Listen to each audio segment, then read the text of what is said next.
نشست خبری رئیس دادگاه عالی تاجیکستان شیر محمد شاهیان تقریبا یک ساعت ادامه کرد و در همین تالار کلانترین دادگاه عالی تاجیکستان ادامه کرد. پس از سخن اول رئیس سودی عالی تاجیکستان سوالهای نخستین هم این بود که سرنوشت کارمندان آژانسی که با قلابی و گرفتن پاره عیبدار دانسته میشدند نهایت چی شد و آیا آنها وارد دادگاه عالی شدند یا نه. رئیس سودی عالی تاجیکستان گفت که در همین روزها 10 پرونده کارمندان آژانس ضد کروپسیا وارد دادگاه عالی تاجیکستان شد و در همین روزهای نزدیک مورد استحصال سودی قرار میگیرند، اما در خصوص اینکه این پرونده ها مخفی هستند درباره جزئیات آنها اطلاع داده نشد. با سودی عالی جمهوری تاجیکستان نسبت 10 نفر کارمندان агентии назорати давлатии молиявӣ ва мубориза ба коррупсия و 3 نفر دیگر شخصانی که دیگر در دیگر سوها کار و فعالیت میکنند پرونده های جنایتی وارد شده از جانب مقامات تفتیشاتی پیشکی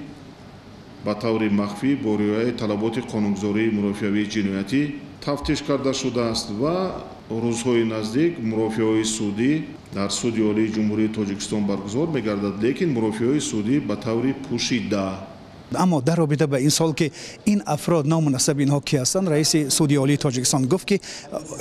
وظیفه اونها را نام برد ولی نام آنها را به زبان نگرفت و گفت که از جمله معاون رئیس اداره کروپسی تاجیکستان و رئیس گروه تفتیشاتی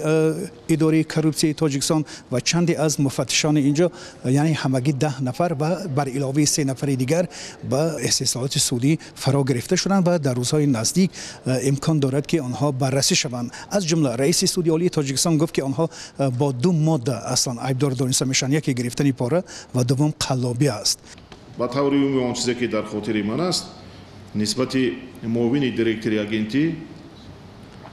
خب سردار ریاست تفتیشاتی агентии خب باز یک سردار ریاست دیگر است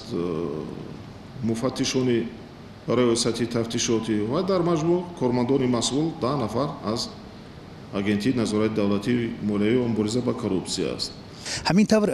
این معلومات اولیه بود که از طرف سودی عالی تاجیکستان در نسبت پرونده های کارمندان آژانسی ضد کروپسی تاجیکستان ارائه گردید. سوال دیگری هم که در اینجا مطرح شد در مورد اینکه آیا پرونده هایی که کارمندان آژانس ضد کروپسی در دوره فعالیت خودشون تا بازداشت شدنشون